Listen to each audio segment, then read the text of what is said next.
One was worshipped as a living god by an empire that killed up to 10 million people in his name. The other was a fired municipal bureaucrat who wrote a 100-page book in exile that has shaped every dictator who came after him for 500 years.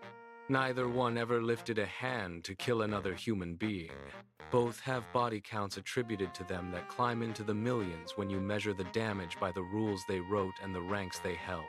Tonight, Emperor Hirohito against Niccolò Machiavelli. The god against the philosopher. Round of 16, match 4. Hirohito arrives in this round as the champion of episode 7, where he defeated Benito Mussolini by every measure of scale, divinity, and absolute lack of historical accountability. Niccolò Machiavelli arrives as the champion of episode 6, where he defeated Grigory Rasputin by the deepest possible cultural footprint and the most consequential book of political theory ever written. Tonight, the man who ruled the largest empire in the Pacific without ever drawing a sword, against the man who taught every emperor since how to hold a sword without ever drawing one. One question: whose indirect power did more damage? Welcome back to Evil versus Evil, Monsters of History. The Tournament of Champions continues. This is episode 28. Born in Tokyo, Japan, in 1901, Hirohito was the grandson of the Meiji Emperor and the heir to a throne that traced its lineage back, according to Japanese tradition, more than 2,600 years to the sun goddess Amaterasu herself. He was raised inside the imperial palace, isolated from ordinary Japanese life, surrounded by tutors who taught him not just history and military strategy, but how to be a god. In 1926, at the age of 25, he became the 124th Emperor of Japan. He took the reign name Showa, which meant enlightened peace. The years that followed would be among the most blood-soaked in human history. He was crowned just as Japan's military leadership was breaking free of any civilian control. The Japanese army invaded Manchuria in 1931 and carved out a puppet state. In 1937, Japan launched a full-scale invasion of China. In December of that year, Japanese troops entered the city of Nanking. Over 6 weeks, somewhere between 200,000 and 300,000 Chinese civilians and prisoners of war were systematically murdered. Tens of thousands of women were raped. The streets ran with so much blood that European observers, including Nazi diplomats, sent horrified reports back home. Hirohito did not order the massacre. He also did nothing to stop it. He approved every promotion and every commendation given to the officers responsible. His imperial army operated Unit 731, the biological warfare program that conducted vivisection on living prisoners. His brother visited the facility. The emperor signed the orders that funded it. On December 7th, 1941, Japan attacked Pearl Harbor. Hirohito had personally reviewed and approved the war plan. For the next 4 years, Japan would burn its way across the Pacific. Comfort women forced into sexual slavery for Japanese troops numbered in the hundreds of thousands. Allied prisoners of war died at rates 7 times higher than in German camps. When the bombs fell on Hiroshima and Nagasaki in August 1945, killing over 200,000 civilians, it was Hirohito himself who finally went on the radio and ordered Japan's surrender. It was the first time most Japanese people had ever heard his voice. He did not call it a defeat. He told them only that the war had developed not necessarily to Japan's advantage. He did not abdicate. He did not stand trial. American General Douglas MacArthur made a calculation that prosecuting the emperor would ignite a guerrilla war, and instead allowed Hirohito to renounce his divinity in a brief public statement and continue to reign for another 44 years. He died peacefully in his palace in 1989, the longest reigning emperor in Japanese history. That was Hirohito, the god who never answered for his war. Born in Florence, Italy, in 1469, Niccolò di Bernardo de Machiavelli came into the world in the most politically dangerous city in Europe. His father was a struggling lawyer with a love of classical Roman literature. The Machiavelli family had once been minor aristocrats. By Niccolò's lifetime, they were poor, educated, and politically irrelevant. He came of age during the rule of the friar Girolamo Savonarola, the religious zealot who briefly turned Florence into a theocracy and was burned at the stake in 1498. Within weeks of Savonarola's execution, Machiavelli, 29 years old, was appointed second chancellor of the Florentine Republic. For the next 14 years, he was at the heart of every major political event in central Italy. He went on diplomatic missions to France, to the Holy Roman Emperor, and to the Pope. He spent months observing Cesare Borgia, the brilliant, ruthless son of Pope Alexander VI.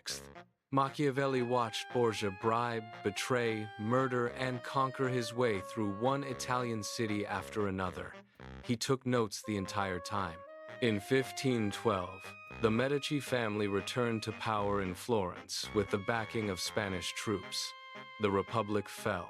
Machiavelli was fired, arrested, and accused of conspiracy.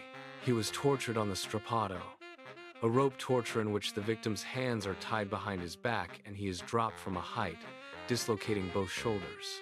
He survived 6 rounds of it without confessing. He was released and exiled to his small farm outside the city. It was there, with nothing left to lose and no political career to protect, that he sat down at his desk in 1513 and wrote the book that would change the world. He called it The Prince. It was barely 100 pages long. It told the truth about how power actually works. A ruler should be feared more than loved. Cruelty applied quickly and decisively is more merciful than indecision. Promises should be broken when they cease to serve.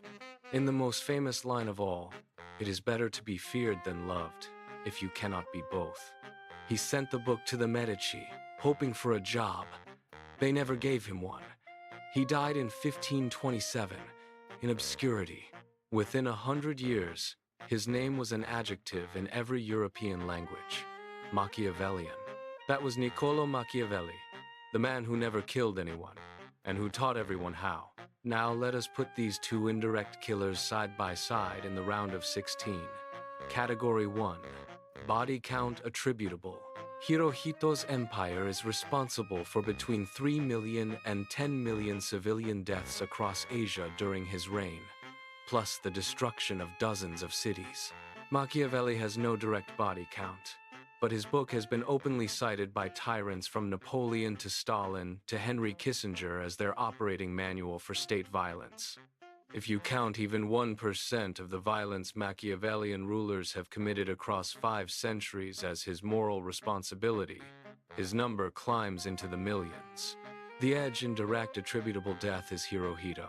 The edge in diffuse philosophical responsibility is Machiavelli.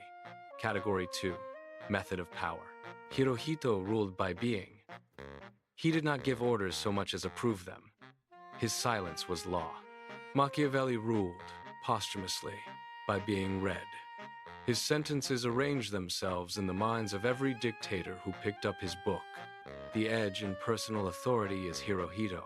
The edge in lasting authority is Machiavelli. Category 3. Length of influence. Hirohito ruled for 62 years. The actual atrocities of his reign concentrated in 15 of them. Machiavelli's book has been in continuous use as a guide to political violence for 512 years. The edge, by an order of magnitude in time, is Machiavelli. Category 4. Capacity for greater damage. This is the tournament category.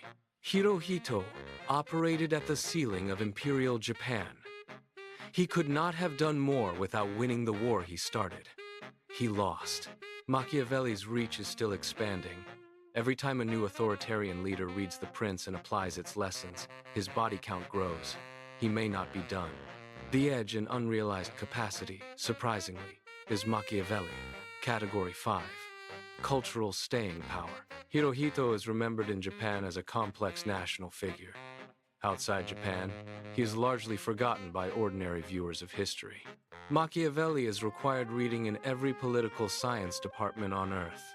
His name is in the dictionary. His book is in the airport bookstore. The edge is Machiavelli.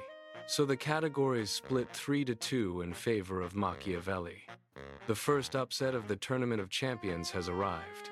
Here is the wild card. What if Hirohito had been given Machiavelli's book at the age of 25? He would have used it. His silence-based imperial authority might have become something far more active. Japan possibly wins the Pacific War by reading Machiavelli more carefully than the Americans. Now, what if Machiavelli had been given Hirohito's throne? He would not have abdicated. He would not have lost.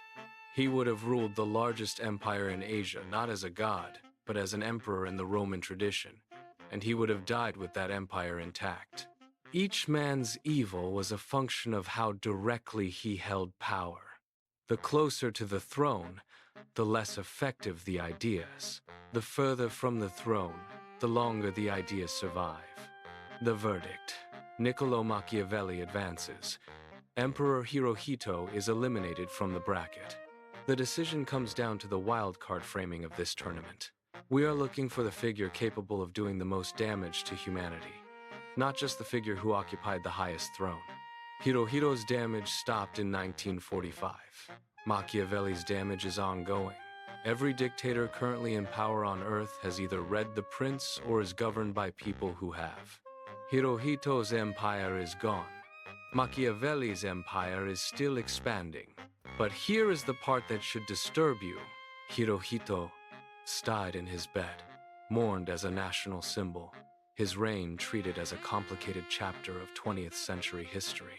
Machiavelli died in poverty, was reviled for centuries as a teacher of evil, and has since been rehabilitated into a serious philosopher whose book sits on the shelves of every serious student of politics. The emperor who oversaw mass murder died respectable.